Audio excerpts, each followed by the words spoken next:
I guess the first thing obviously is, as someone, as you mentioned, doesn't have necessarily a whole lot of time these days to practice all day. It's nice when you can. Um, if we talk a little bit about, the embouchure itself and the buzzing and the source of the vibration, the source of everything that we do, the source of life as a musician, at least in terms, well, in most cases, something has to vibrate in the case, our embouchure. So really, sort of trying to maximize the efficiency and free up everything so that it's all responsive instantly in terms of what you want to do, and everything is happening and functioning at a high level. So often with students, I'll always like to start with just a little bit of buzzing at the beginning, just to kind of promote that vibration, get them, moving the lips.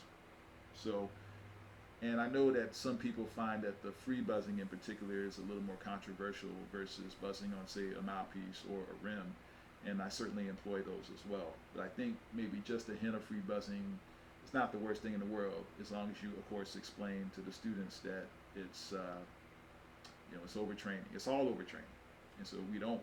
The idea isn't to be working that hard. When we come to the instrument, you swing the three bats to warm up, then you go up to the plate, you drop two of the bats, and then it's much easier to swing that one.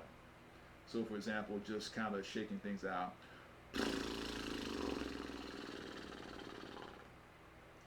and then sort of starting to figure out, lower register to higher register.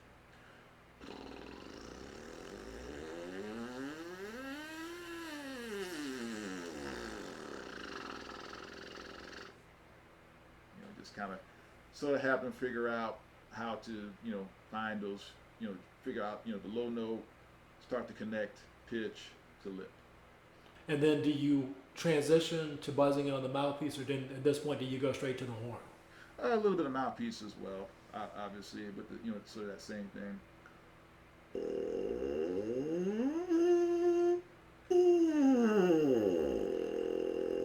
Now I like to do like a lot of glissandes, just to try to fill in. I talk about everybody has spots in their buzz, whether it be free or on the rim or on the mouthpiece, that are deader, spots that are more resonant and lifelike, spots that are deader. So we want to fill in those dead spots. I like to talk about the sonic bondo, like on a car. We want to fill in those dents, smooth things out. Sonic bondo. Yes. You have to explain. I don't. That's a new one.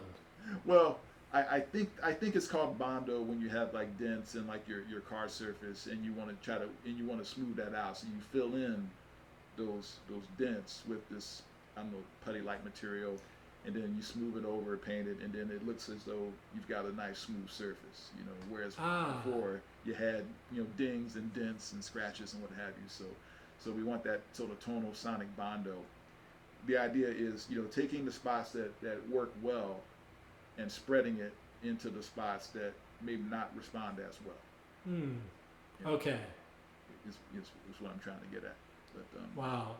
Okay. Wow. That's a great way of thinking about it. That's new to me. That's really interesting. So what about when you eventually move over to the tuba? okay. Well, with the horn, obviously, again, it's the same things.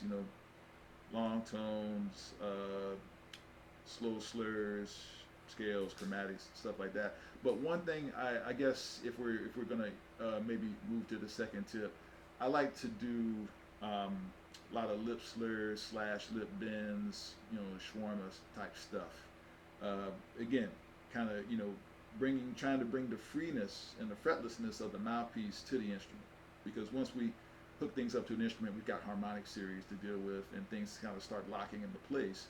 But I want to promote that we're playing not so much the tuba, but the embouchure, and that the tuba is mainly amplification and some resistance.